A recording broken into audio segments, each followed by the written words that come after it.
जय श्री राम। राजा जनक के वचन सुन के लक्ष्मण जी क्रोधित हुए, परंतु राम जी के डर से कुछ कह न सके। पर जनक के वचन उन्हें बाण जैसे लगे। राम जी के चरणों में सिर निभाकर यथोचित वचन बोले। रघुवंशियों में कोई भी जहाँ होता है उस सभा में ऐसी कठोर बात कोई नहीं कहता, जैसी अनुचित बात राजा जनक ने रघुवंश मणि रामचंद्र जी के बैठे जानकर भी कही है। हे सूर्यकुल कमल भास्कर, सुनिए, मैं स्वभाव से ही कहता हूँ, कुछ अभिमान से नहीं। जो आपकी आज्ञा पाऊं तो गेंद के समान ब्रह्मांड को उठा लूं और कच्चे घड़े के समान इसे फोड़ डालूं तथा सुमेरु पर्वत को मूली के समान तोड़ डालूं। हे भगवान, आपके प्रताप की महिमा, ये बेचारा धनुष तो क्या वस्तु है।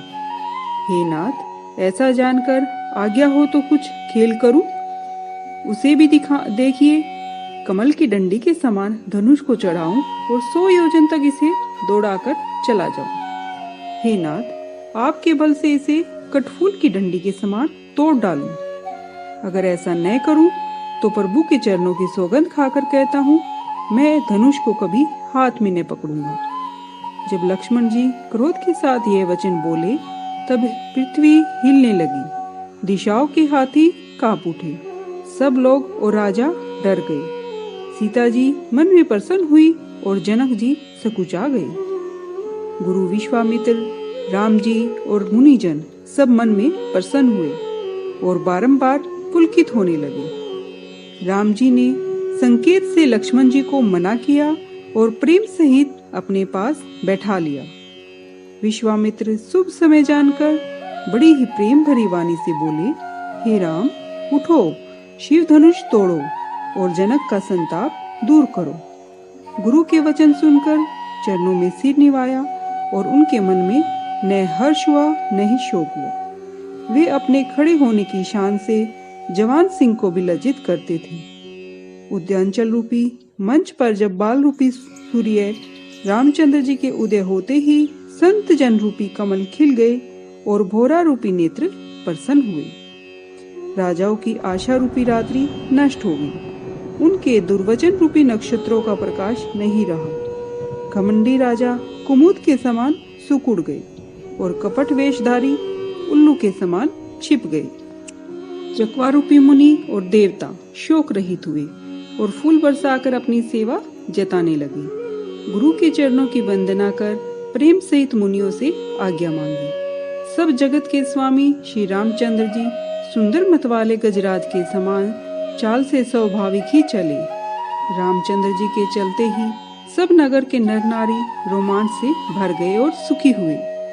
उन्होंने अपने पितर और देवताओं की वंदना कर अपने सत्कर्मों को याद किया कि हे हमारे पुण्यों का प्रभाव अगर कुछ हो तो हे गणेश गुसाई, रामचंद्र जी धनुष के डंडी के समान तोड़ डाले। रामचंद्र जी को प्रेम सहित देखकर और सखियों को बुलाकर सीता की माता प्रीतिवश बिलख कर यह वचन बोली, हे सखी, यह सब तमाशा देखने वाले जो हमारे हितु कहलाते हैं, उनमें से कोई भी गुरु को यह समझा कर नहीं कहता कि ये बालक हैं, ऐसा हट अच्छा नहीं है। रावण और बाणासुर ने जो धनुष छुआ तक नहीं और सब राजा बल करके हार गए, वह धनुष राजकुमार के हाथ में देते हैं। हंस के बच्चे क्या कभी मद्रांचल को उठा सकते हैं? राजा की चतुराई जाती रही है। हे सखी, ब्रह्मा की गति कुछ नहीं जानी जाती। यह सुन चतुर सखी मधुर वाणी से बोली, हे रानी, तेजधारी लोगों ने को छोटा नहीं समझना चाहिए। कहाँ तो अगस्त्य मुनि और कहाँ अपार समुंदर, उन्होंने उसे भी सोख लिया, जिससे सब संसार में इनका सुयश फैल रहा है। सूर्यमंडल देखने में तो छोटा प्रतीत होता है, परंतु उसके उदय होने से त्रिलोक का अंधकार दूर हो जाता है। जैसे मंत्र छोटा होता है, परंतु ब्रह्मा, हरि, महेश आदि सब देवता उसके अधीन होते हैं। महामत वाले गजराज को छोटा सा अंकुश अपने वश में कर लेता है। कामदेव ने फूलों का धनुष लेकर सब भुवनों को अपने वश में कर रखा है। हे देवी, ऐसा जानकर संशय छोड़ दो। सुनो रानी, यह धनुष तो राम जी ही तोड़ेंगे। जय श्री राम।